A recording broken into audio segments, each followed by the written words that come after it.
जिस्निमे शालमारिबो बुबाग्रा बीर बिक्रम मानिक बाहादुर थैमानि फिल्स नि चिचुकु शालो गन्दातिशा बखास्टेनि रायमा शायमा कलाक्षेत्रवो पान्दा लुआजी जाखा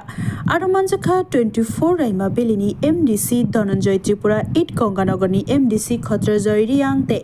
44 रायमा बेलिनि एमएलए नन्दिता देबबर्मा रियांग आबनकारे त्रिपुरा एमप्लयिज फेडारेशननि अजामा नवीन कुमार रियांग आको संरक मानजाखा ओ शालो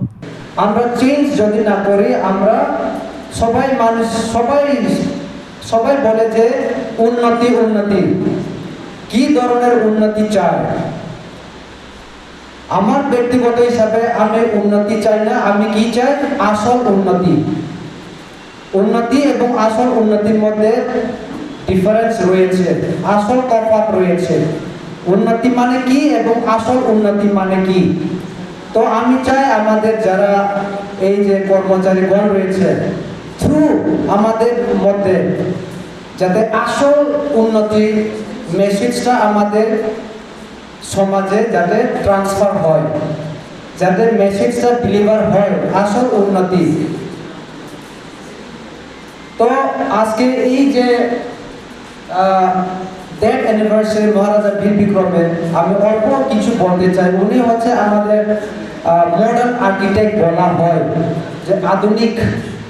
যে ত্রিপুরাকে আধুনিক করার যে চিন্তা ধারণা প্রথমে উনি করেছিলেন 1942 যে দ্বিতীয় বিশ্বযুদ্ধ সেকেন্ড ওয়ার্ল্ড ওয়ার সময়ে এই যে এয়ারপোর্ট গঠন করানো হয়েছে চিন্তা করে দেখেন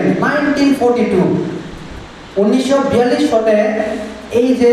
এয়ারপোর্ট এখন মহারাজা বীর বিক্রম এয়ারপোর্ট নামে আমরা যে চিনি বা জানি সেই সময় স্থাপিত করানো হয়েছিল তার সময়ে শিক্ষার ক্ষেত্রে মহারানী তুলসীবতী স্কুলগুলো স্থাপিত করা হয়েছিল বিভিন্ন স্কুল ক্ষেত্রে যে মহারাজা বীর বিক্রম কলেজ সব জায়গাগুলো তো আমাদের যে ভিশন আমরা যে দেখি এটা লম্বা ভিশন হতে হবে আমরা একটু সাধারণ মানে ডিস্টেন্সে সাধারণ অল্প সময়ের জন্য চিন্তা করলে আমরা আসল উন্নতিটা আমরা জীবনে আমরা সক্ষম হবে না আমরা we will B A failure if we think only for a short period of time and not for a long time আমরা যদি অনেক বছরের জন্য চিন্তা না করি একটু সময় যদি চিন্তা করে আমরা উন্নতি হবে না তো আজকে এই যে ফেলিসিটেশন প্রোগ্রামে আমি বলতে চাই প্রথমে আজকে যে টিএফ ব্লক কমিটিকে আমি ধন্যবাদ জানাই যে এত গুরুত্বপূর্ণ একটা সভা বা প্রোগ্রাম রাখার জন্য তো সবাই তো মনে হয় সবার নলেজে নাই টিএফ মানে কি কে এবং কেন এই ফেডারেশন গঠন করানো হয়েছে সবার মনে হয় নাই সবাই তো জানে না মনে হয় কিন্তু আমি আজকে এই ফেলিসিটেশন প্রোগ্রামের মাধ্যমে আমি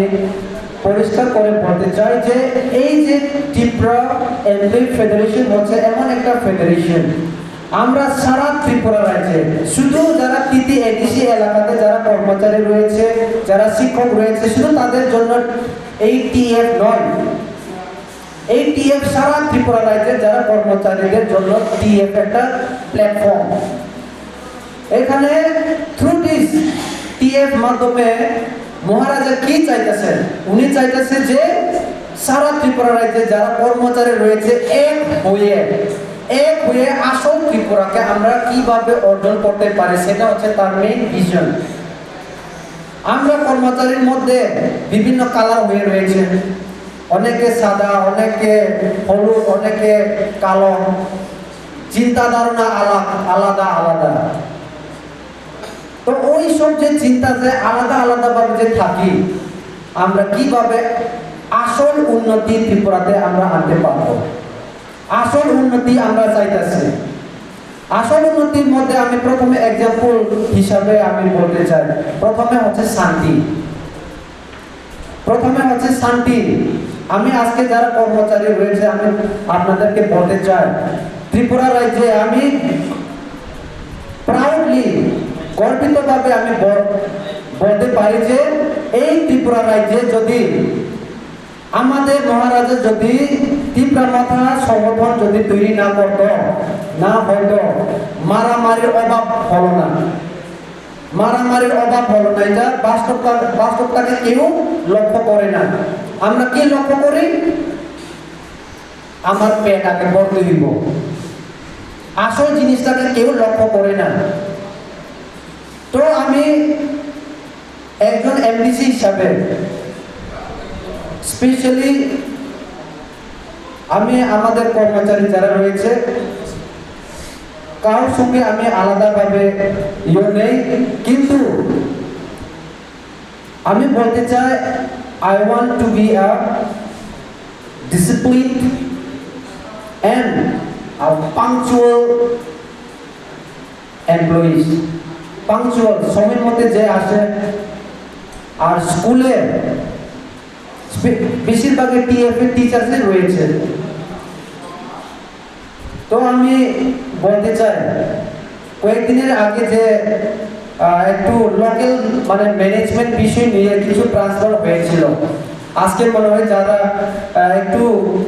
অন্য স্কুলে যারা ট্রান্সফার করানো হয়েছে তারা মনে হয় আজকে উপস্থিত আছেন।